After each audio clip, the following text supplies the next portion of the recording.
Point-and-click adventure game genre, a type of puzzle and adventure game mix. For many, this used to be one of the more popular genres in all of gaming, stemming from Sierra's Space Quest series of the early 90s to literally anything made by Telltale Games. Starting way back in the late 70s, the genre started as text-only adventure games and gradually evolved to where it is today. There's one company that pioneered the art of point-and-click adventure games, a company known for a couple film series you may have never heard of.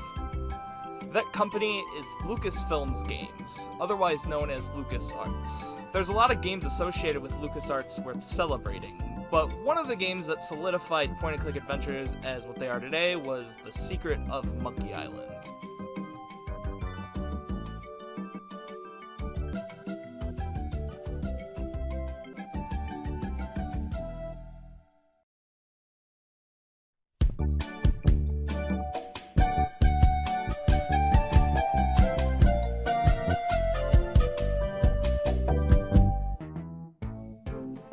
The Secret of Monkey Island was first released in October of 1990, and has come out on systems such as the Amiga, DOS, and even the Sega CD. Monkey Island was created by Ron Gilbert, Tim Schafer, and Dave Grossman, a three-man dream team for point-and-click adventure games. Gilbert most notably leaving Lucasfilms 2 years later to create Humongous Entertainment and work on children's point-and-click adventures, along with Grossman, who helped Gilbert design titles for kids. Schafer would later design Full Throttle, Grim Fandango, and Psychonauts, a game which will have a sequel released next year, supposedly. Gilbert's first creation that was greenlit was a quirky game known as Maniac Mansion. Maniac Mansion was written with a script Gilbert created named the Script Creation Utility for Maniac Mansion, most recognizably known as the script's acronym, the SCUM engine. The SCUM engine would be a staple of Lucasfilms games for the most part, evolving over time. Rather than typing in actions for your characters like old games did, you can simply click on actions you would like your avatar to perform. Lucasfilm loved this idea so much that it was used in their next title, Zack McCracken and the Alien Menace. Throughout the development of Alien Menace, Gilbert would brainstorm a game revolving around pirates. He had a rough plan of the title he wanted to make ready to go for those at Lucasfilms to review, known internally as Mutiny on Monkey Island. Gilbert has always wanted to create a game with a pirate theme. His inspiration came from his favorite Disneyland ride, the Pirates of the Caribbean, which puts you on a boat and takes you on an adventure inside a ship based off the Pirates of the Caribbean franchise. Gilbert stated he always wanted to be able to get off the boat and learn about the characters involved in the story, and even try to board the other ships. Gilbert used this to write several short stories to try to find a plot interesting enough to make a full adventure game out of. He came up with several drafts, but found them all to be too uninteresting. It wasn't until he introduced ghosts in the plot when he felt as though he found just the thing, using the concept of a ghost pirate to create the game's main antagonist, LeChuck, and thus, the Secret of Monkey Island's planning was underway. After finishing up Indiana Jones and the Last Crusade, Gilbert was able to spend most of his time on Monkey Island.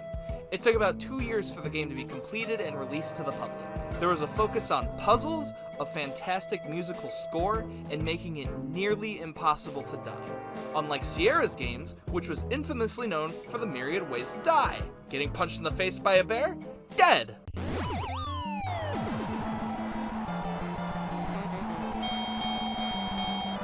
Going for a walk in the Las Vegas deserts? Dead! A door closing behind you via a pixelation transition? Hope you saved because you're dead. There's only one way to die in the Secret of Monkey Island, and you have to be a complete brainlet to let it happen.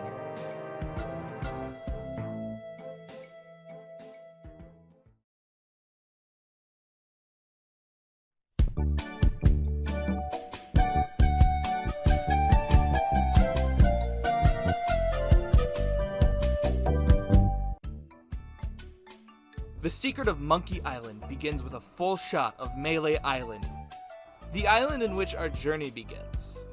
You play as a gentleman named Guybrush Threepwood, a man who's clumsy, awkward, and has trouble speaking with women, so basically me, who has come to Melee Island in hopes of becoming a pirate.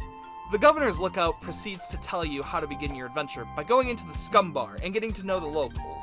This introduces the basic mechanics of the game, telling you to walk from point A to point B down a straight line, kinda like a sobriety test. But with pirates, once you arrive at the Script Creation Utility for Maniac Mansion Bar, you will meet a whole bunch of fun and colorful creators to interact with, such as pirates, a dog, and Cobb the Pirate, who tries to sell you the latest masterpiece of fantasy storytelling from Lucasfilms' Brian Moriarty, Loom. This introduces you to the next main feature, speaking.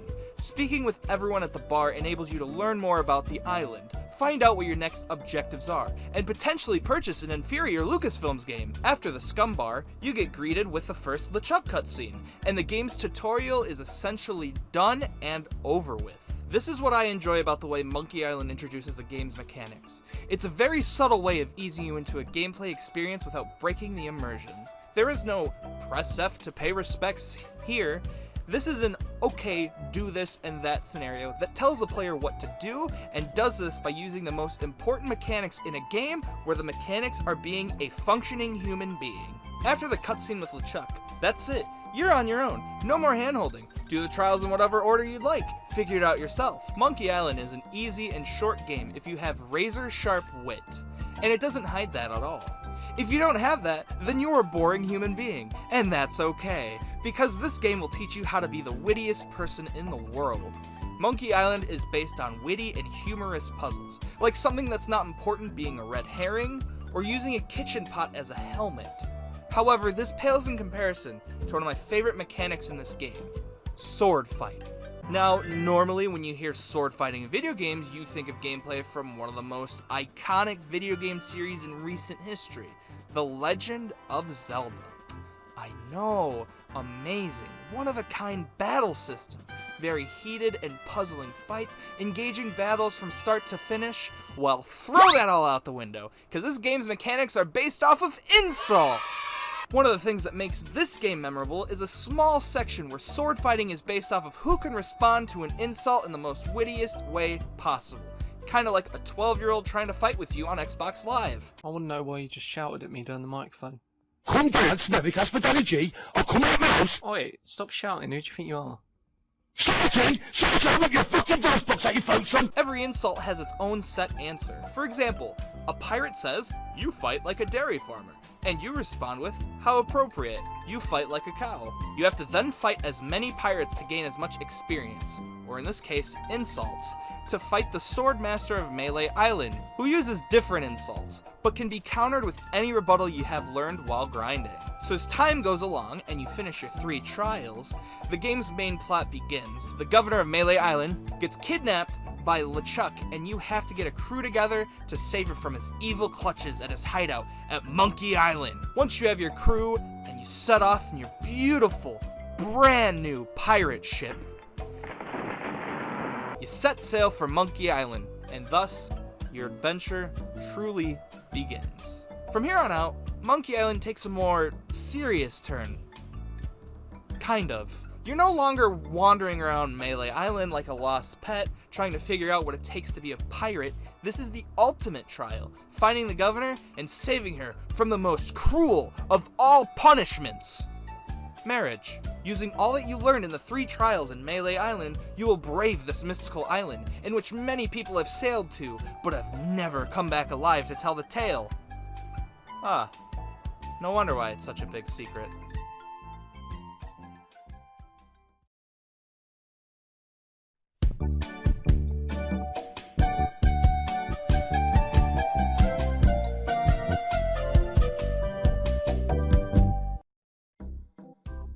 I could go on and on about how awesome this game is, why it's such a fan favorite, and why this game went on to have a bunch of sequels.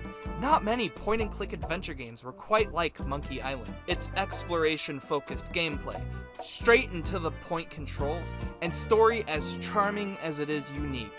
The secret of Monkey Island has to be the best introductory game for anyone who wants to get into the genre. Lucasfilm Games, becoming LucasArts later on, became known for their exploration-focused titles thereon, with such hits like Day of the Tentacle and Full Throttle.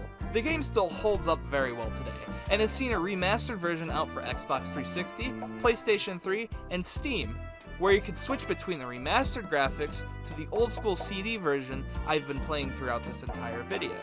Do you agree? Which game do you think is a good introductory game to the point-and-click adventure game genre? What are your thoughts on The Secret of Monkey Island? Let me know in the comments below. Follow me on Twitter here for more info on future content and more gaming related opinions. Yeah, I'm hoping to actually stay on this website for now, so please sub to me for more content like this. I want to be more professional about the content I make nowadays, and this is my first video, so feedback is 100% appreciated. Once again, thank you for watching, and I'll see you next time.